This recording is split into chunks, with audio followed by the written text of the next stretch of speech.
오늘은 성령 강림 후 10째 주일입니다. 주일 예배를 시작하겠습니다. 다 같이 찬송가 35장 큰 영화로신 주 1, 2, 4절을 찬송하시겠습니다.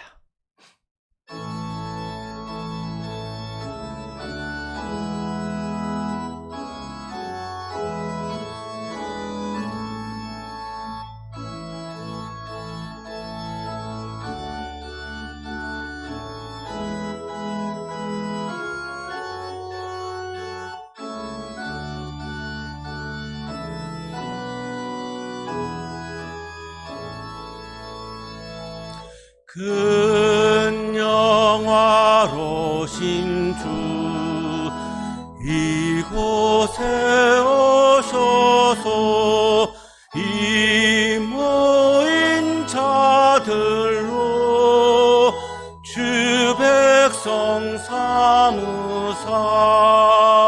그 중에 항상 계시고 그 중에 항상 계시고 되시고 큰 영광 나타내소서.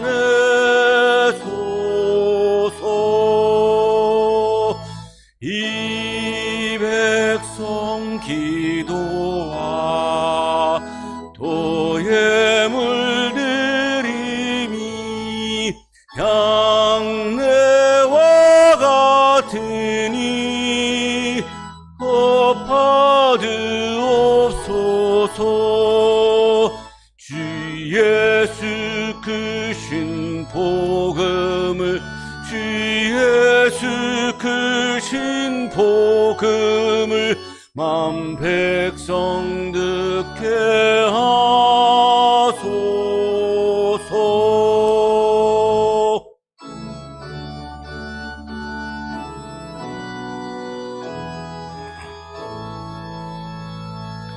주 믿는 만민이 참 진리 지키며 예 성도들 같이 주 찬송하다가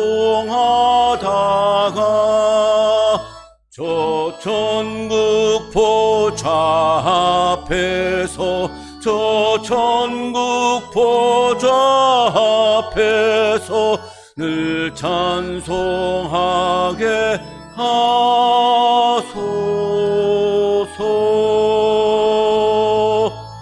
아멘.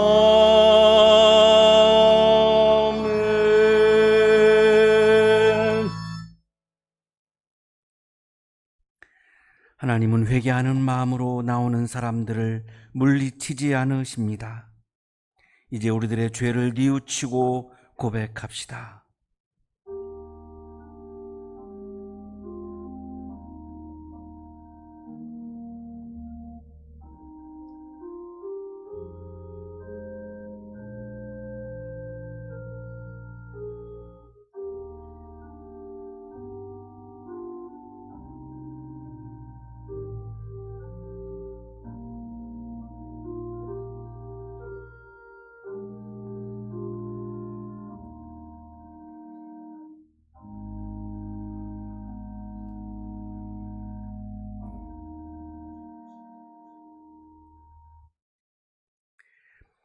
우리가 우리 죄를 자백하면 하나님은 신실하시고 의로우신 분이셔서 우리 죄를 용서하시고 모든 불의에서 우리를 깨끗하게 해 주실 것입니다.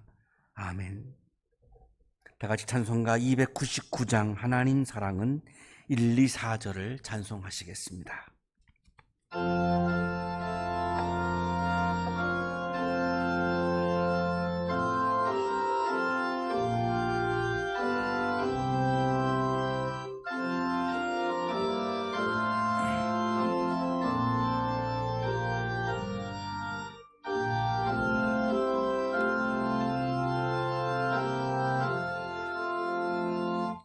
하나님 사랑은 온전한 참 사랑, 내 맘에 부어 주시사 충만케 하소서. 내 주님 참 사랑 햇빛과 같으니 그 사랑 내게 비추사 뜨겁게 하소서.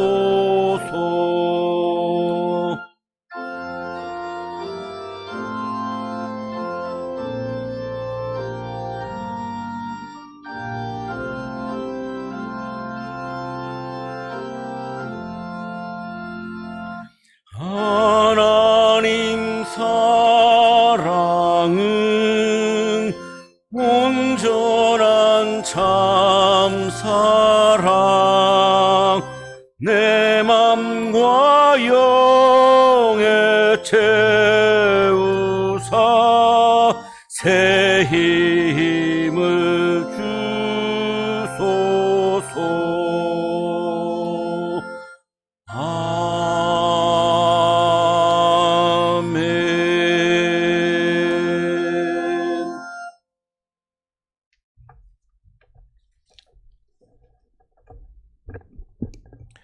다 함께 기도하시겠습니다. 고마우신 하나님, 감사를 드립니다. 날마다 우리와 함께 하시며 하나님의 사랑으로 우리를 돌보아주시는 주님의 은혜에 감사를 드립니다. 지난 한 주간도 필요한 것을 우리에게 채워주시고 어려울 때 힘이 되어주시며 고난 중에도 함께하여 주시는 주님의 사랑에 감사를 드립니다.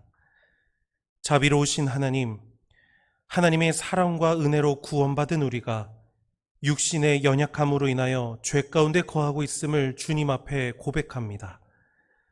내 안에 속해 있는 죄로 인하여 탐욕과 정죄의 삶을 살아왔고 하나님을 거부하고 대적하기까지 하는 삶을 살아온 것이 우리들의 삶이었음을 고백합니다. 나의 삶의 기준을 하나님에게 두지 아니하고 세상과 나에게 기준을 두어 하나님의 의 가운데 거하지 못했던 지난 날을 용서하여 주옵소서. 성령께서 나를 도우시사 하나님의 의로우심 앞에 온전히 순종하고 고백하는 삶을 살아갈 수 있도록 함께하여 주옵소서. 하나님, 지난 한 주간 많은 비로 인하여 피해를 입고 고통 가운데 놓인 자들을 위로하여 주옵소서.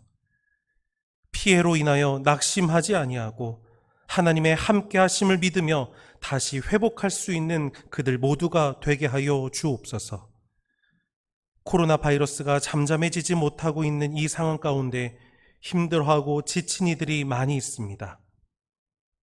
우리 모든 사람들에게 하나님의 위로가 함께하게 하시고 하나님을 바라보며 끝까지 인내하고 승리와 회복의 결과가 나타날 수 있도록 복을 내려 주옵소서.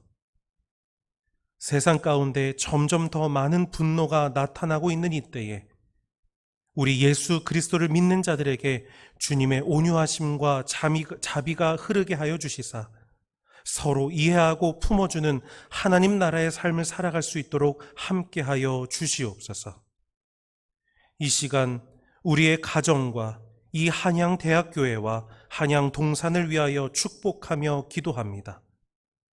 주님의 말씀과 하나님의 평강이 가득 넘치는 우리 모든 공동체가 되기를 소망합니다. 수많은 문제와 고난 앞에서도 하나님이 주시는 지혜로 슬기롭게 이겨나갈 수 있도록 인도하여 주시고 서로 돌아보아 사랑과 선행을 격려할 수 있는 사랑의 공동체가 되게 하여 주옵소서. 오늘 주의 종을 통하여 선포하여 주시는 하나님의 말씀을 깊이 깨닫게 하시며 우리 마음 가운데 새기고 우리 삶 속에서 실천할 수 있는 은혜가 이 시간 있게 하여 주시옵소서. 우리의 삶을 하나님 앞에 올려드립니다.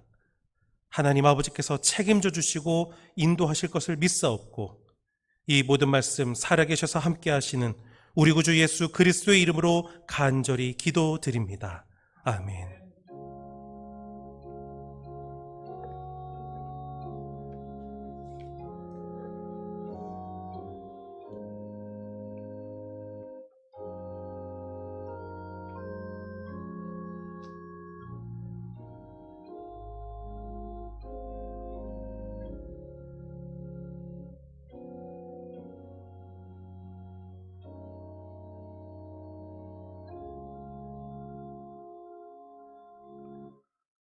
이 시간 우리에게 주시는 하나님의 말씀 로마서 10장 5절에서 15절까지의 말씀입니다. 모세는 율법에 근거한 의를 두고 기록하기를 율법을 행한 사람은 그것으로 살 것이다 하였습니다. 그러나 믿음에 근거한 의를 두고는 이렇게 말합니다. 너는 마음속으로 누가 하늘에 올라갈 것이냐 하고 하지 말아라. 그것은 그리스도를 끌어내리는 것입니다. 또 누가 지옥에 내려갈 것이냐 하고 말하지도 말아라. 그것은 그리스도를 죽은 사람들 가운데서 끌어올리는 것입니다. 그러면 그것은 무엇을 뜻합니까? 하나님의 말씀은 내게 가까이 있다, 내 입에 있고 내 마음에 있다 하는 말씀이 있습니다. 이것은 우리가 전파하는 믿음의 말씀입니다. 당신이 만일 예수는 주님이라고 입으로 고백하고 하나님께서 그를 죽은 사람들 가운데서 살리신 것을 마음으로 믿으면 구원을 얻을 것입니다. 사람은 마음으로 믿어서 의에 이르고 입으로 고백해서 구원에 이르게 됩니다. 성경은 그를 믿는 사람은 누구나 부끄러움을 당하지 않을 것이다 하고 말합니다. 유대 사람이나 그리스 사람이나 차별이 없습니다. 그는 모든 사람에게 똑같이 주님이 되어주시고 그를 부르는 모든 사람에게 풍성한 은혜를 내려주십니다. 주님의 이름을 부르는 사람은 누구든지 구원을 얻을 것입니다. 그런데 사람들은 자기들이 믿은 적이 없는 분을 어떻게 부를 수 있겠습니까? 또 들은 적이 없는 분을 어떻게 믿을 수 있겠습니까? 선포하는 사람이 없으면 어떻게 들을 수 있겠습니까? 보내심을 받지 않았는데 어떻게 선포할 수 있겠습니까? 성경에 기록한 바 기쁜 소식을 전하는 이들의 발걸음이 얼마나 아름다우냐 한 것과 같습니다. 서신서의 말씀입니다.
사무엘 무어는 1860년에 미국 일리노이주에서 태어났습니다. 몬타노 대학교하고 맥코맥 신학교에서 공부를 하고 32세 1892년인데요. 선교사로 한국에 입국을 했습니다. 한국 이름은 모삼열입니다. 한국에서 선교사로 사역했던 헌틀리라고 하는 분이 이렇게 이야기했습니다. 무어 선교사의 백정해방 운동은 아브라함 링컨의 노예해방과 맞먹는 세계를 뒤집어 놓은 사건이다. 가장 두드러진 특징 중에 하나가 이 무어 선교사님이 한국에 와서 선교사로 와서 차별을 받았던 백정들을 완전히 해방시켜서 똑같은 그런 법적인 권한을 갖도록 했던 것이 이분의 가장 아주 두드러진 그런 선교 사역의 내용이었습니다. 1893년 입국한 지 1년 후이죠. 현재 소공동에 있는 롯데호텔 그 자리인데요. 거기가 옛날에 곤당골이라고 불렀습니다. 이 곤담골이라고도 부르는데, 곤담골이라고 하는 말은 고운 담들이 연결되어 있는 집들이 있는 동네, 이래서 곤담골이고요. 그걸 곤당골이라고 불렀습니다. 이 곤담골의 개천, 그러니까 지금으로 말하면 청계천의 일부인 것 같은데요. 거기에 백정들이 모여 살았습니다. 백정들은 따로 모여서 살아야 했습니다. 국가가 그렇게 지시를 했죠. 그래서 거기 개천에 모여 살았는데, 백정들이 모여 살고 있는 곳에 이 사무엘 무어라고 하는 선교사님이 곤당골 교회를 개척한 겁니다. 이 곤당골 교회가 사문안교회 다음에 두 번째 장로교회입니다. 장로교회로서는 두 번째로 세워진 그런 장로교회인데요. 헌틀리 선교사의 이야기입니다. 그가 내한한 지 2년째 되는 해에 신자들을 묶어 서울에서는 두 번째 장로교회를 창설했는데, 창설교회는 16명이었고 첫 해에 43명의 교인을 갖는 교회로 성장시켰다. 그러니까 16명에서 43명으로 교인 수가 늘어났다는 그런 소개입니다. 1894년에 주간학교라고 하는 예수학당이라고도 부르는데요. 주간학교, 그러니까 우리로 말하면 초등학교입니다. 이 초등학교에 해당하는 주간학교를 열었습니다. 이 교회가 교육 사업을 한 거죠. 그때 입학한 학생들이 백정 자녀 6명이었습니다. 이 백정 자녀들은 학교에 갈 수 없었습니다. 그러니까 수업료가 없는 이 예수학당, 이 주간학교에 이 백정들이 자기의 자녀들을 보낸 거죠. 6명을 보낸 거죠. 수업료가 무료니까 아주 부담 없이 보냈던 겁니다. 그 자녀를 보낸 중에 한 사람이, 백정 중에 한 사람이 박가입니다. 백정은 호적이 없습니다. 그러니까 이름이 없죠. 호적이 없으니까. 그래서 그냥 박가라고 부르는 겁니다. 이 박가가 장티푸스에 걸려서 죽게 됐습니다. 그러니까 학부형이죠. 이 학부형인 이 박가를 위해서 이 무어 선교사가 자기의 친구인 의료 선교사인데요. 에비슨, 한번 제가 설교 시간에 소개를 했던 적이 있습니다. 이 에비슨 선교사가 고종 황제의 시이였습니다. 그러니까 이 에비슨에게 부탁해가지고 에비슨이 직접 백정의 집을 찾아간 겁니다. 한국의 문화에서는 이것은 있을 수가 없는 일입니다. 백정의 집을 찾아가면 안 됩니다. 그런데 이제 찾아간 거죠. 찾아가서 치료를 해가지고 이 박가를 살렸습니다. 그러니까 너무 고맙죠. 그래서 이 박가의 모든 가족들이 곤당골 교회에 이제 등록을 하고 출석을 하게 됐습니다. 그래서 신앙생활을 잘 하니까 이제 세례를 받게 되었죠. 이 사람이 바로 17년 후인 1911년에 한국 최초 백정 출신 장로요, 성동교회 초대 장로가 된 박성춘이다. 나중에 이제 이름을 붙여드렸는데, 이 박가가 바로 박성춘이고, 이 박성춘은 성동교회 역사에 나와 있는데 최초의 성동교회 초대 장로입니다. 그러니까 한국에서 백정 출신의 최초의 장로이고 성동교회 또 최초의 장로입니다. 그랬더니 양반들이 이제 박성춘을 내보내라고 이제 이 사무엘 모어 선교사에게 항의를 합니다. 백정과 같이 예배를 드릴 수 없다는 거죠. 백정과 한 자리에 있을 수 없다는 겁니다. 우리가 지금 그거는 이해할 수가 없지만 그 당시 한국 사회에서는 있을 수가 없는 일입니다. 백정과 양반이 한 자리에 있을 수가 없는 겁니다. 유대인들도 이방인들과 한 자리에 있으면 안 된다라고 하는 율법이 구약에 있습니다.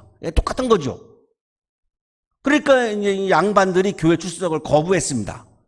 엘린 우드에게 사무엘 모어 선교사님이 보낸 편지에 있는 내용입니다. 어제 교인 수의 절반 이상이 결석했습니다. 즉 백정들과 함께하는 교회는 나갈 수 없다는 것입니다. 양반 중에 한 반이 교회를 나간 거죠. 우리의 요구를 들어주지 않으면 교회를 나가겠다라고 했는데 사무엘 모어 목사님이 그거를 안 받아들였습니다. 차별이니까요.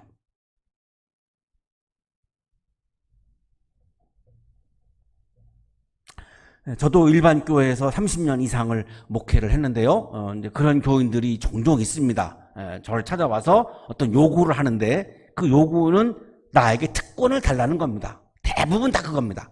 나는 특권을 가지겠다는 겁니다. 안 들어주면 그러면 나 교회 나가겠습니다. 이렇게 얘기합니다. 똑같은 거죠.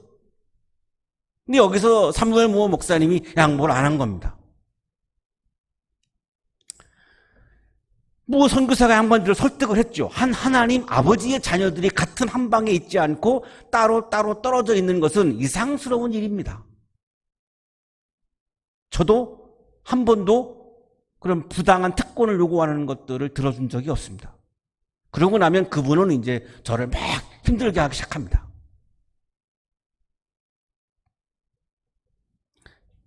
결과적으로는 이 양반판이 교회를 나갔어요. 나가가지고 막 사무엘 모어 선교사님한테 막 요구를 퍼부어대고 홍문석골에서 이제 따로 모여서 예배를 드린 거죠. 이분들이 나가서 지난 한 달 만에 가정마다 굉장히 우환이 많이 생겼습니다.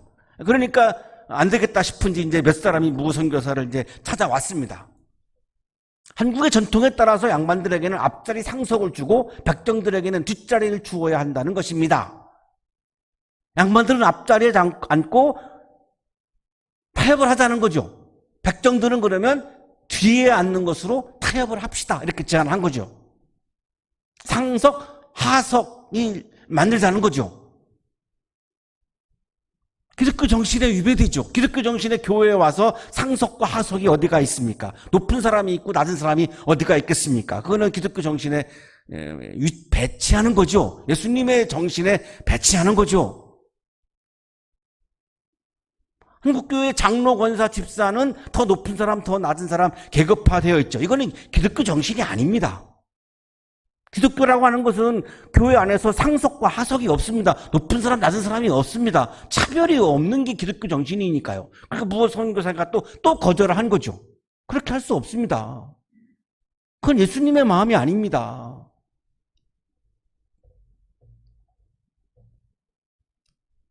그러니까 다시 이 사람들이 이제 또 교회를 또 안 나오기 시작을 한 거죠. 그러니까 이 박성춘은 너무나 이제 사무엘 모어 선교사에게 미안하죠. 자기 때문에 지금 백정들 때문에 양반들이 헌금을 많이 하는 양반들이 나가니까 교회가 얼마나 어려워졌겠습니까? 미안한 거죠. 그래서 이 박성춘이가 굉장히 열심히 막 인도를 한 겁니다. 사람들, 백정들을 막 인도한 거죠. 그러니까 백정들의 숫자가 막 늘어나는 겁니다. 이 교회에.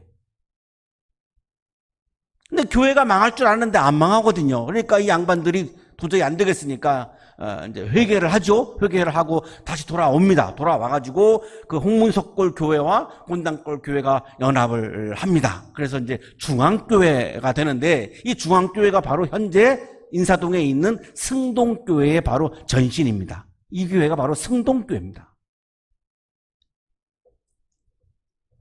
박성춘은 1911년 백정 출신으로서는 최초로 장로로 장립이 되는데요. 차별이 없는 교회의 탄생입니다.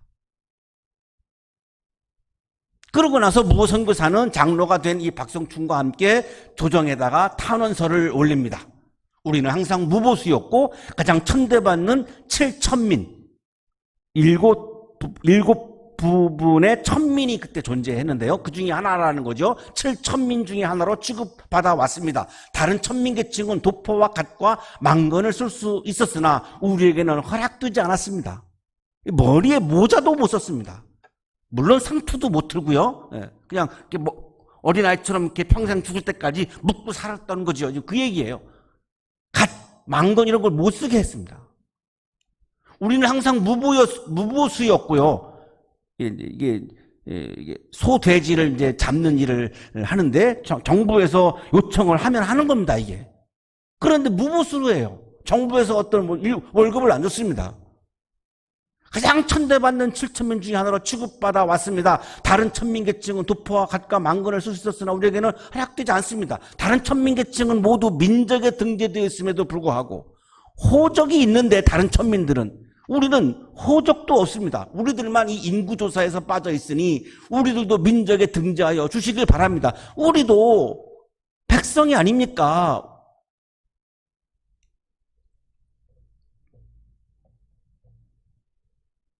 그는 복음을 영접한 후에 무호 선교사와 함께 백정 해방을 위하여 조정에 탄원서를 내어 500여 년간 천민 취급을 받아오던 서름을 씻을 수 있었고 1898년 독립협회의 윤치호가 회장, 이상재가 부회장으로 선출될 때 박성춘은 66명의 민중총대위원 또는 대표위원 중 한 사람으로 선출되었다.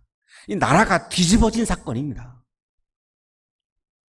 호적에도 올라가지 못했던 이 백정이 교회에서 장로가 되었고, 사회적으로는 이 독립협회의 민중총대위원 중 대표위원이 된 거예요. 그리고 고종 황제의 명령에 의해서 호적에 등록이 되고 모자도 쓰게 되고 이제 사람 대접을 비로소 받게 되는, 백정도 인간으로 대접을 받는 혁명적 사건이 일어났던 것이죠. 그리고 무호 선교사는 장티푸스에 걸려가지고 46세에 세상을 떠났고 현재 양화진 외국인 묘지에 묻혀 있습니다. 이 백정 박성춘의 아들, 예수학당에 와서 공부했던 봉출이, 이 봉출이가 나중에 박서양이라고 하는 이름을 갖게 되는데요. 대중원 의학교에서 공부를 하고 조선 최초의 서양 의사가 되고 그리고 세브란스 의대의 교수가 됩니다. 있을 수 없는 일이죠. 한국교회사를 전공하신 민경배 교수님의 이야기입니다. 한국 최초의 대학 교수가 백정의 아들이었다. 기독교가 한국에서 해낸 이 엄청난 혁신, 그것을 이만큼 깊이 그리고 넓게 보여주는 일이 따로 없을 것이다. 사무엘 무호 선교사님은 차별받던 백정을 인간다운 인간으로 하나님의 형상으로 회복시키는, 하나님의 나라를 이 땅에 이루는 선교를 하셨습니다. 바로 이 선교가 제가 누누이 말씀드리고 있는 하나님 나라의 선교, 예수께서 하셨던 선교입니다. 하나님의 나라를 확장해 간, 백정을 해방시켜서 백장도 사람답게 하나님의 형상답게 살아가게 한 하나님의 나라를 확장하는 예수께서 하셨던 선교가 바로 이러한 선교입니다.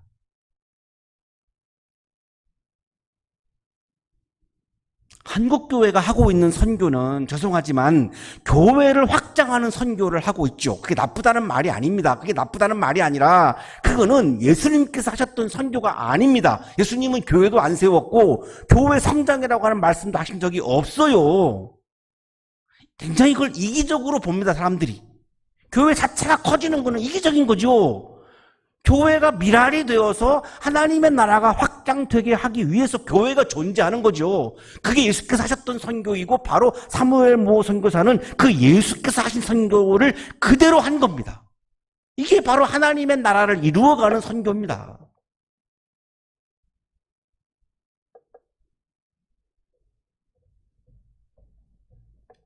오늘의 성서일과는 믿음의 세계에 의로움을 얻는 길, 구원을 얻는 길에는 차별이 없음을 강조하고 있는 말씀입니다. 오늘 성서일과가 로마서인데요. 이 로마서는 굉장히 교리적인 성경이죠. 그래서 굉장히 딱딱하고 어렵습니다. 그러나 또 굉장히 또 중요하죠. 그러면서도 왜냐하면 오늘 성서 본문 성서 일과도 이 구원에 관한 의로움을 얻는 것에 대한 그런 말씀이니까 우리 기독교인들에게는 굉장히 중요합니다. 신학적으로 우리는 다 죄인이죠. 근데 어떻게 하나님으로부터 의로움을 얻습니까? 어떻게 의롭다고 인정을 받습니까? 불가능하죠. 내가 의인이 아닌데요. 우리가 다 죄인인데요. 어떻게 의로워집니까? 이것에 대한 말씀이에요. 그런데 어쨌든 간에 여기서 강조하는 것은 의로움을 얻는 데 있어서 차별이 없다는 거예요. 옛날에 그리스도인들은 유대인들은 의로움을 얻고 하나님으로부터 그리스인들은 의로움을 얻지 못한다. 남자는 의로움을 얻고 여성은 의로움을 얻지 못한다. 누구는 의로움을 얻지 못하고 누구는 의로움을 얻지 못한다. 할례 받으면 의로움을 얻고 무할례자는 의로움을 얻지 못한다. 이렇게 차별을 두었던 겁니다. 그런데 오늘 성서일과는 의로움을 얻는 데 있어서는 차별이 없다라고 말씀하는 거예요. 모세는 율법에 근거한 의를 두고 기록하기를 율법을 행한 사람은 그것으로 살 것이다 하였습니다. 구약의 말씀을 인용한 건데요. 레위기 18장 5절을 인용한 말씀인데 내용은 그거죠. 율법을 실천하는 사람은 의로움을 얻는다는 거예요. 자, 근데 문제가 있죠. 우리가 율법을 다 온전히 실천할 수가 없습니다. 불가능합니다. 성경 66권에 있는 모든 법들을 완벽히 우리가 지키는 사람이 한 사람이라도 있을까요? 없습니다. 한 명도 없습니다. 이 땅에. 신학적으로 성서적으로 우리는 다 죄인이에요. 그런데 오늘 로마서 10장 5절은 율법을 실천하면은 의로워진다는 건데 문제는 성경 66권에 있는 율법을 다 실천하는 사람은 한 사람도 없다는 겁니다. 한 가지만 예를 들을까요? 레위기 11장 7절 8절 돼지고기 먹으면 죄인이라는 거예요. 돼지고기 만지면 죄인이라는 거예요. 삼겹살 먹으면 죄인이라는 겁니다. 성경에. 저는 삼겹살을 먹습니다. 죄인이에요. 율법을 온전히 다 실천하지 못해요. 죄인이에요. 그걸 너는 죄인이라고 굳이 얘기합니까? 우리가 다 죄인인데 굳이 너는 죄인이라고 왜 얘기하죠? 다 죄인인데? 죄인이 모여서 죄인들끼리 너는 죄인이야. 참 우스운 광경이죠. 그러니 율법을 실천해서 의로움을 얻는 것은 불가능해졌죠. 자, 그래서 오늘 바울은 율법을 실천해서 의로워지는 것이 아니라 믿음으로 의로움을 얻는 길을 제시합니다. 믿음에 근거한 의를 두고는 이렇게 말합니다. 너는 마음속으로 누가 하늘에 올라갈 것이냐 하고 말하지 말아라. 그것은 그리스도를 끌어내리는 것입니다. 이것도 구약의 말씀을 인용한 건데요. 신명기 30장 12절을 인용한 건데 하늘에 올라가서 예수님을 모셔와야 의로움을 얻는 것이 아니다. 이런 의미죠. 내가 하늘에 올라가서 예수님을 모셔오는 이런 공로로 어떤 업적으로 의로워지는 것이 아니다. 그거는 자기의 의로 구원을 얻으려는 시도이다라는 말씀이에요. 차정식 교수의 주석입니다. 그리스도를 모셔내릴 필요가 없다는 것이다. 이미 강림하여 죽고 부활한 그리스도를 믿는 것으로 충분하기 때문이다. 예수님은 이 땅에 인카네이션 하시고 이미 오셨었죠. 그리고 부활하셨죠. 승천하셨죠. 그 예수를 믿는 믿음으로 내가 의로움을 얻는다. 이게 바로 믿음으로 의로움을 얻는 길을 지금 바울이 제시하고 있는 거예요. 율법을 다 실천해가지고 의로워지는 것은 불가능하니까 예수를 믿는 믿음으로 내가 의로워질 수 있다라고 하는 것을 지금 제시하고 있는 거죠. 또 누가 지옥에 내려갈 것이냐 하고 말하지도 말아라. 그것은 그리스도를 죽은 사람들 가운데서 끌어올리는 것입니다. 예수님, 이것도 구약 신명기 30장 13절의 인용인데요.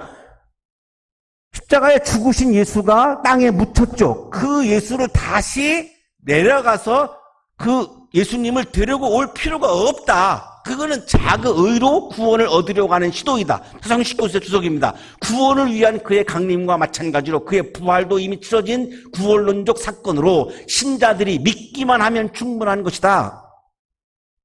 부활하신 그 예수를 내가 믿어서 그 믿음으로 내가 의로움을 얻는 것이다 라고 하는 새로운 길을 지금 바울이 제시하고 있는 거죠. 의로움을 얻는 길은 자신의 공로가 아니라는 겁니다. 자신의 업적이 아니라는 겁니다. 자기의 의가 아니라는 겁니다. 예수를 믿는 존재가 되는 것으로 의로움을 얻게 된다는 겁니다. 그러면 예수를 믿는 존재가 어떤 존재냐가 중요하죠. 여기서 많은 한국의 그리스도인들은 교회를 다니는 거와 예수를 믿는 존재를 동일시시킵니다. 아닙니다. 교회를 다닌다는 것과 내가 예수를 믿는 존재가 된다는 말은 다른 차원입니다. 예수를 믿는 존재라고 하는 의미는 예수를 내가 마음으로 믿고 예수를 사랑하고 예수의 말씀 안에 존재하는 것을 의미하는 거죠. 성경 어디에도 예수를 믿는다라고 예수를 믿는 존재가 된다는 것은 교회를 다니는 것이다 이런 말씀이 없어요. 없어요. 그거를 그렇게 동일시키니까 예수를 믿는 존재라고 하는 것에 대해서 자꾸 우리가 오해하는 겁니다. 그것으로 만족하는 겁니다. 그것으로 안 됩니다. 교회를 다니는 것만으로는 예수를 믿는 존재가 안 됩니다. 예수를 믿는 존재가 되려면 내가 마음으로 예수를 믿고 예수를 사랑하고 예수의 말씀 안에 내가 존재할 때에 그것이 바로 내가 예수를 믿는 존재가 되는 상태입니다. 그러면 그것은 무엇을 뜻합니까? 하나님의 말씀은 내게 가까이 있다, 내 입에 있고 내 마음에 있다 하는 말씀이 있습니다. 이것은 우리가 전파하는 믿음의 말씀입니다. 그러면 우리가 예수님을 만나야 예수님을 사랑도 하고 예수님을 만나야 예수님의 말씀도 듣고 예수님을 만나야 내가 말씀 안에 존재할 수 있을 터인데 예수님과 교제할 수 있을 터인데 예수님의 마음과 내 마음이 일치할 텐데 어떻게 만나느냐라고 하는 질문을 하지 않을 수가 없지요. 그것에 대한 답이에요. 신명기 30장 14절을 지금 8절은 인용을 한 건데요. 예수님은 말씀으로 존재한다는 것이죠. 요한복음 1장 1절 태초에 말씀이 계셨다. 그 말씀은 하나님과 함께 계셨다. 그 말씀은 하나님이셨다. 예수를 말씀이라고 표현하고 있잖아요. 예수라고 하는 존재는 말씀으로 존재하는 겁니다. 어떤 모습으로 존재하는 게 아니고요. 말씀으로 존재하는 거죠. 예수는 말씀으로 현현하셔서 나와 함께 하시고 나를 찾아오시죠. 그러면 예수를 믿는 존재가 되는 것은 뭐죠? 예수님의 말씀 안에 존재하는 것을 의미하는 거죠. 자, 교회를 다니고 있는데 여전히 내가 예수님의 말씀 안에 머물지 않고 나의 말에 갇혀서 여전히 그냥 나의 욕망을 추구하면 예수를 믿는 존재가 아니라는 말입니다. 다르죠? 교회를 다닌다는 거와 예수를 믿는 존재가 된다는 것은 다르죠? 당신이 만일 예수는 주님이라고 입으로 고백하고 하나님께서 그를 죽은 사람들 가운데서 살리신 것을 마음으로 믿으면 구원을 얻을 것입니다. 자, 여기 지금 예수를 믿는 존재에 대해서 말씀하는 거예요. 예수님을 믿는 존재는 어떤 존재냐? 예수를 주님으로 고백하는 사람입니다. 여기 또 오해가 있죠. 교회에 와서 통성기도 시간에 취하면은 예수를 주님이라고 고백했다고. 아니요. 여전히 자기가 주인이라고 생각하면서 취할 수 있거든요. 주여 했다고 해서 예수님을 주인으로 모신 게 아니죠. 예수님을 나의 주인으로 모셨다라고 하는 말은 내가 주인이 아님을 인정해야지 가능한 겁니다. 내가 교회의 주인이고 내가 내 인생의 주인이고 내가 이 세상의 주인이고 내가 너의 주인이야. 다 내 맘대로 할래. 그런 교인들이 얼마나 많습니까? 그건 예수님을 주인으로 모신 게 아니죠. 고백한 게 아니죠. 그래서 뒤에서 이렇게 말씀하시는 거죠. 마음으로 믿어야. 예수님을 주인으로 모시고 마음으로 믿어야. 입으로만 믿는 게 아니라 마음으로 믿어야 의로움을 얻고 구원을 얻는다는 거죠. 주님은 헬라어로 퀴리오스인데요. 성서학자들이 만들어낸 용어가 아니고 당시에 로마인들이 로마 황제를 부를 때에 퀴리오스라고 불렀습니다. 이름을 부르면 잡혀가니까 대신에 쓰는 말이 퀴리오스 이렇게 불렀던 거죠. 이 퀴리오스가 로드, 주인입니다. 자, 바울의 말씀은 뭐죠? 로마 황제를 향해서 퀴리오스라고 부르지 말고 예수 그리스도를 퀴리오스, 주인이라고 부르는 사람은 의로움을 얻는다. 예수님을 믿는 존재다. 이렇게 지금 말씀하고 있는 거예요. 예수님을 믿는 존재가 되는 것은 예수님을 주인으로 모시는 것이죠. 예수님의 부활을 마음으로 믿는 거죠. 이것이 믿음으로 의로움을 얻는 길입니다. 사람은 마음으로 믿어서 의에 이르고 입으로 고백해서 구원에 이르게 됩니다. 자, 이 본문도 한국의 그리스도인들이 마음으로 믿어서 의에 이르고는 싹 빼놓고 입으로 고백해서 구원에 이른다. 그래서 교회에 와서 주야라고 소리질러라 이렇게 얘기하는데 왜 이걸 빼먹죠? 마음으로 믿어야 저절로 자연스럽게 고백이 나오는 거죠. 내가 마음으로 어떤 사람을 사랑하면 내가 너를 사랑해라고 하는 고백이 저절로 나오는 거죠. 마음으로 안 믿고 입으로만 주여라고 하는 것은 위선이죠. 마음으로 믿는다라고 하는 건 뭡니까? 예수님을 나의 주인으로, 나 주인으로 모시고 내가 주인의 자리, 내가 주인이 아님을 인정하고 예수의 부활을 내가 진심으로 마음으로 믿는 것을 말하는 거죠. 이게 마음으로 믿는 상태입니다. 그러면 자연스럽게 입으로 주여 라고 하는 고백이 나온다는 겁니다. 그렇게 되면 의로움을 얻고 구원에 이르게 된다는 거죠. 마음으로 예수를 믿는다라고 하는 말은 예수님의 마음과 내 마음이 일치한다는 말이에요. 예수님의 마음과 내 마음이 일치하는 상태가 마음으로 예수님을 믿는 상태예요. 이게 예수님을 믿는 존재예요. 제가 26살 때 목사 안수를 받고 전방에서 군목으로 근무를 하는데 큰 아이가 태어났습니다. 제가 25살에 결혼을 했고 26살 때 목사 안수를 받고 26살 12월에 큰 아이가 태어난 거예요. 전방에서 영등포에 있는 그 유명한 산부인과로 달려갔죠. 웬만한 아이들은 다 여기가 이 산부인과가 고향이더라고요. 이 아이가 나오다가 산모의 양수가 터져가지고 이 아이가 숨을 못 쉰 거죠. 질식사 하는 상황이었죠. 간신히 기적적으로 아이가 나왔고 인큐베이터에 들어가서 머리에다가 이제 주사 바늘을 꽂은 거죠. 제가 큰아이를 첫 만남을 할 때 첫 모습이 인큐베이터 안에서 머리에 주사 바늘을 꽂은 모습이 첫 만남이었습니다. 신생아실 창밖에서 아이와 처음으로 만났는데 머리에 주사바늘을 꽂고 있는 거죠. 이 아이가 얼마나 아플까 생각하니까 막 눈물이 쏟아지는 거예요. 이 아이의 마음과 저의 마음이 같은 마음이었던 거죠. 요게 바로 마음이 일치한다는 말입니다. 예수님의 마음과 나의 마음이 일치한다는 말은 바로 이런 거를 의미하는 겁니다. 이런 마음을 가지고 믿는 상태가 예수님을 믿는 존재가 된 상태인 거죠. 나의 마음과 예수의 마음이 일치하면 거기서 진정한 고백이 나오죠. 나의 마음에 예수의 마음이 가득하면 저절로 내가 고백이 나오는, 사랑의 고백이 나오는 거죠. 나의 마음이 예수님의 마음이 가득한 것이 아니라 욕망이 가득한 상태에서 입술로 하는 고백은 진정한 고백이 아니죠. 위선이죠. 속임수죠. 그를 믿는 사람은 누구나 부끄러움을 당하지 않을 것입니다 라고 말합니다. 이사야 49장 23절을 바울이 인용한 건데요. 예수님의 마음과 일치되어 살면 내가 이 세상에 살면서 부끄러움을 당하지 않는다. 유대 사람이나 그리스 사람이나 차별이 없습니다. 당시의 유대인들은 구원받고 그리스인들은 이방이니까 구원받지 못한다고 생각한 건데, 자, 바울의 이야기는, 말씀은 유대 사람이나 그리스 사람이나 차별이 없다. 의로움을 얻는 길에서는, 구원을 얻는 길에서는 어떤 나라 사람은 구원을 받고 어떤 나라 사람은 못 받는다. 어떤 성은 받고 어떤 성은 못 받는다. 누구는 받고 누구는 못 받는다. 이 차별이 없다는 겁니다. 이게 기독교입니다. 이게 복음입니다. 모든 사람에게 똑같이 주님이 되어주신다.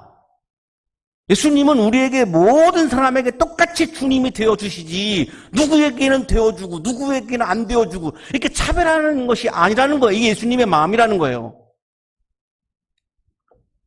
예수를 믿는 존재가 되면 예수와 함께 존재하면 예수님의 말씀 안에 존재하면 예수를 나의 주인으로 모시면 예수님의 마음과 내 마음이 일치하면 유대 사람이나 그리스 사람이나 차별이 없이 의로움을 얻게 됩니다. 예수를 믿는 존재가 되면 예수를 나의 주인으로 모시면 예수의 마음과 일치하면 어떤 사람이든 의로움을 얻게 됩니다. 누구든지 주님의 이름을 부르는 사람은 누구든지입니다. 누구든지. 의로움을 얻고 구원을 얻는 길에 차별이 없기 때문에 이렇게 말씀하죠. 누구든지. 예수를 믿는 존재가 되면 누구든지. 예수님의 마음과 내 마음이 일치하면 내 마음에 예수님의 마음을 가득 채우면 내 마음에 주님의 말씀을 가득 채우고 그 말씀을 따라서 내가 최선을 다해서 살아가면 율법을 다 지킬 수는 없는 것이고 내 마음에 주님의 마음을 채우고 주님의 사랑을 채우고 주님의 말씀을 채우고 내가 그 말씀을 따라서 걸어가면 누구든지입니다. 거기서 자꾸 누구는 되고 누구는 안 되고가 없어요. 의로움을 얻는 길에는 모든 사람에게 열려 있는 거죠. 국가, 인종, 이념, 성, 작업, 직업, 능력, 업적과 관계가 없어요. 이런 사람들은 구원받고 이런 사람들은 구원받지 못한다라고 하는 구분을 누구 마음대로 해요. 예수님은 그거를 구별하지 않아요. 누구든지입니다. 누구든지. 차별이 없어요. 어떤 사람은 의롭지 않다, 누구는 구원받지 못한다라고 판단하는 것은 따라서 믿음의 세계가 아니에요. 예수를 주인으로 모시지 않고 자신이 주인이 되고 자신이 신이 되려는 사람이죠. 유발 하라리의 표현대로 하면 신이 된 동물이에요. 주님은 예수를 주인으로 모시는 나를 내가 죄인인데 율법을 다 실천하지 못하는데 내가 죄인인데 예수 그리스도를 나의 주인으로 모시고 내 마음에 예수님의 마음을 채우고 예수님의 사랑을 채우고 예수님의 말씀을 채우고 그 하나님 나라의 원리에 따라서 그 말씀을 따라서 한 발자국 한 발자국 최선을 다해서 살아갈 때 차별 없이 의로운 존재로 인정해 주시는 것입니다.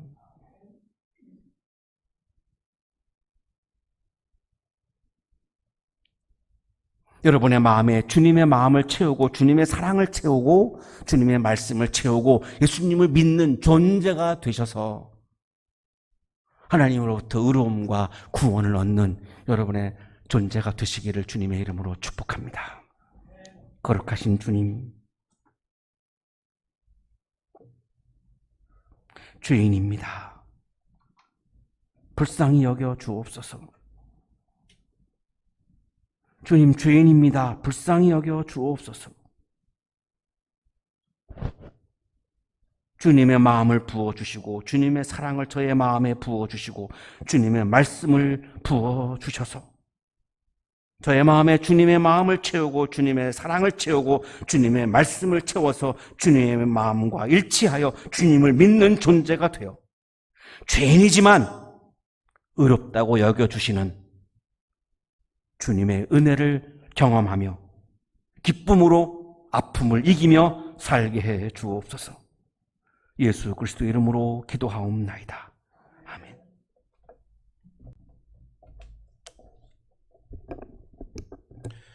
몇 가지 교회 소식 알려드립니다. 이번 주일은 성령 강림 후 10째 주일로, 다음 주일은 성령 강림 후 11번째 주일로 지켜 예배를 드립니다. 성서일과는 창세기 45장 1절에서 15절까지의 말씀 제목은 나를 여기에 보내셔서입니다. 주중에 성서일과 말씀을 묵상하시기를 바랍니다. 우리 한양대학교에서는 매일 시간을 정해두고 전교인이 합심해서 기도하고 있습니다. 기도하실 때마다 코로나 바이러스로 인하여 고통받고 있는 지체들 위해서 또 주님의 안전이 필요한 모든 분들을 위해서 우리 함께 계속해서 따뜻한 마음으로 기도해 주시기를 바랍니다.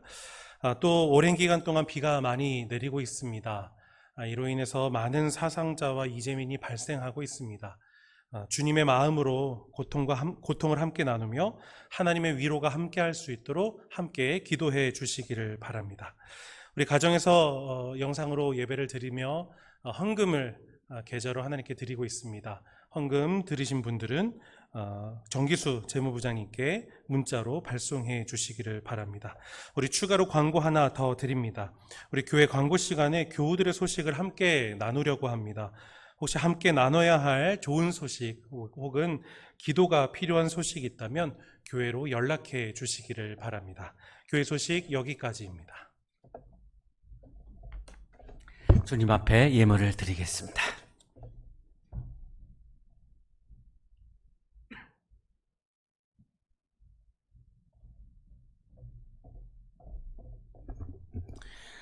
주님을 믿는 존재가 되게 해 주셔서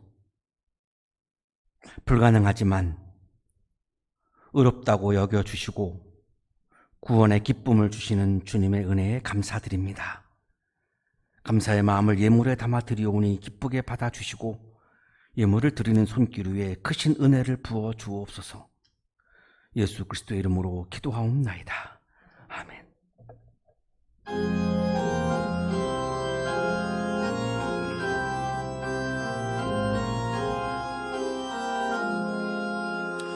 나 맡은 본분은 구주를 높이고 문영원 구원 얻도록 잘 인도함이라. 나 항상 깨어서 늘 기도드리며 내 믿음 변치 않도록 날 도와주소서. 아멘.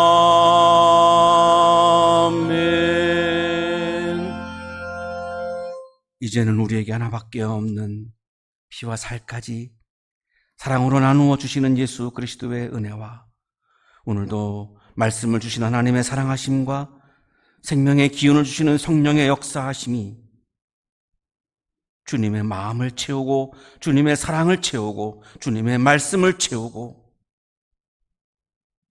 구원의 기쁨을 가지고 세상을 향하여 힘차게 나아가는 우리 모든 한양 가족들의 삶 속에 지금부터 영원토록 함께 하시기를 간절히 축원하옵나이다. 아멘.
고맙습니다.